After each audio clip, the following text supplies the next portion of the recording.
Welcome back, Guardians. It has been some time since we delved into the abyss together, and today we begin to unravel one of the galaxy's greatest mysteries, a creation of human hands, human sweat, and human sacrifice. A technological marvel so advanced that the repercussions of this creation shook the very heavens. Once, in an age long forgotten, we built creation itself. We took fire from the gods and built something far superior than we could have ever imagined. We built intelligence. What nature took millions of years to create, we did so in but 1,000. We took the greatest aspect of the human mind and built a titan, a creation so powerful that we knew not what it was capable of. It was our protector, used to safeguard our principles, protect from threats, both foreign and domestic, and usher us towards an age where human bigotry was a footnote of our bloody history. We built the Warminds. The city consensus may not look to them as I do, or even as we do. To the consensus, the Warminds are tools, gateways to Golden Age weapon systems that could turn our homeland back to us. With one Warmind, we could regain control of the entire Sol system in a short campaign, with few resources and even fewer lives. There is merit here. Should we reclaim our place amongst the stars? Should we not press our advantage on the Hive, oust the remaining fallen from Earth, and rebuild from the ashes of London? Should we not stop the Cabal from taking our secrets on Mars? The contemporary argument would say yes. Let us use all at our disposal to resecure what is ours. But ultimately, these Warminds are not ours, at least not any longer. Our forefathers held that bond. We are but the last breath of the light, cherry-picking victories where we can find them, but no closer to overall victory. Rasputin, though.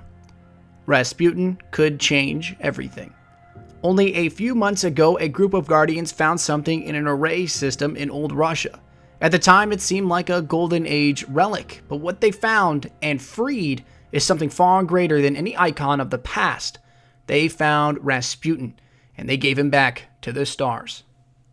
Old Earth records of Rasputin vary. We know he was a faith healer under the forename Grigory, and is considered an advisor to the Romanov dynasty in the earlier 20th century. Records are a bit brief, mostly due to conjecture and biased rumor, but we can ascertain with some belief that Grigory Rasputin had a hand in the ultimate downfall of the Romanov dynasty, leading to a revolution that would change Russia until the late 20th century of Old Earth.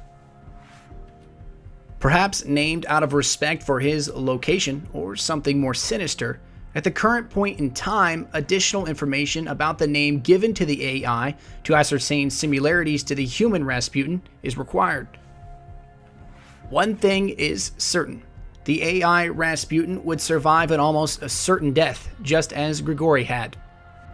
Rasputin, as we understand, is one of the last remaining Warminds of the Golden Age, constructed to protect and overwatch humanity's arsenal of doomsday weapons through war satellites, supercomputers, and advanced simulation models.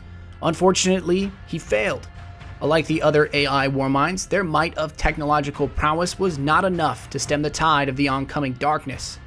Records dating to the collapse show information of Rasputin accepting defeat, stopping all protection simulations and objectives. I am declaring Yuga Sundown, effective on recipient.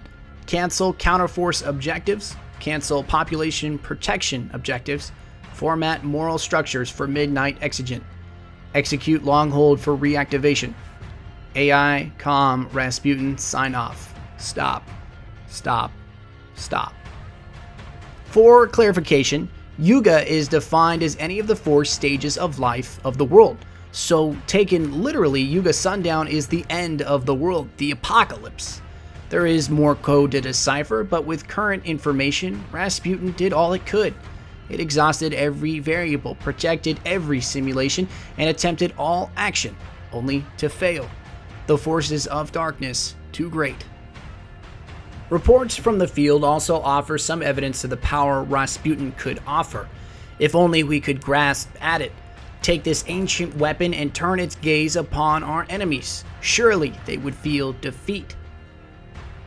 Reporting from the field, a hunter sent by Cade was seeking Valis Tarark on Mars. What she encountered was far more emulating than combat of Vex and Cabal metal. The Vex erupt from nothingness and crash down over the Cabal in formations of golden light. Lightning arcs and snaps and gives birth to marching ranks of bronze warrior holes. Gun positions thunder back. Tracers sweep the sky, and she can feel on her skin the electromagnetic howl of Cabal munitions seeking targets and the prickle of stranger signals that whisper of broken space and bent time. A harvester spins down to shatter itself on the sand, and now the command network drums with grim Cabal war speak. A centurion somewhere crying Black Shield, Firebase Thuria. Perimeter compromised, request terminal protective fire. 060138, immediate effect. Something else is watching too. Do you feel that? Her ghost whispers, awestruck. Yes, she says. Yes. What is it? A third song, a stealthy regard, something from high above them. Not Vex, nor Cabal, narrowing its great eye to measure the battle with instruments of light and gravity. Does she remember it? Does it remember her? It feels like she should. She has the sense of something old lifting a long spear, testing its heft. Then dawn light, a terrible dawn.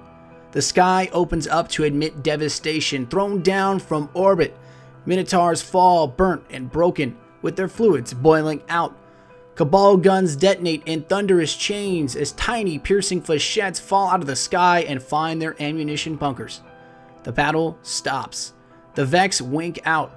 On the Cabal network, the voice of Valis roars. Find the source. Rouse the flares and find the source. She remembers word from Earth. The array opened. A ghost of the Cosmodrome set loose. And she wonders who won this battle. Who learned the most? The Vex baiting out this new power? Or the Cabal hunting it? Or the Warmind itself testing its reborn strength? Reports are varied, but we have recently learned that a team of Guardians has moved into the old Cosmodrome at the behest of Ares Morn to defend Rasputin. The city vanguard, most notably Ikora Way, worries deeply that if the Hive were to transform Rasputin into a weapon of darkness, their power would become insurmountable. Most fortunate for us, here in the city, the Hive General, Omnigul, was thwarted, her plan defeated, forced back into the darkness. The victory could change everything. For the first time, Rasputin has received aid from the Guardians of this city.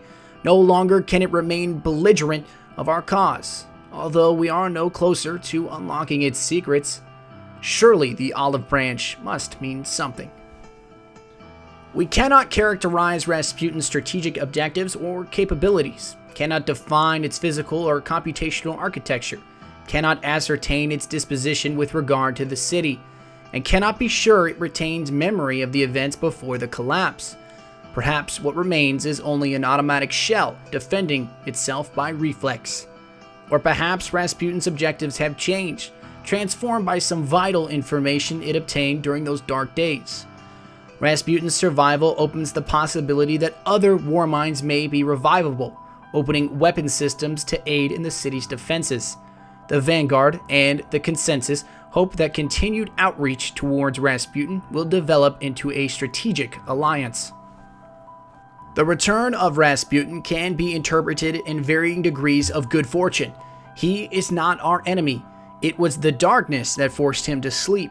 We only awoke the giant, and now his gaze is turned upon those who threaten. Perhaps we should feel pity for those who are caught in his scrutiny. Do you feel it, Guardian? The whispers of the past clawing at the present, begging so desperately to be unleashed upon the new world. Should we not answer these calls and give these whispers solace?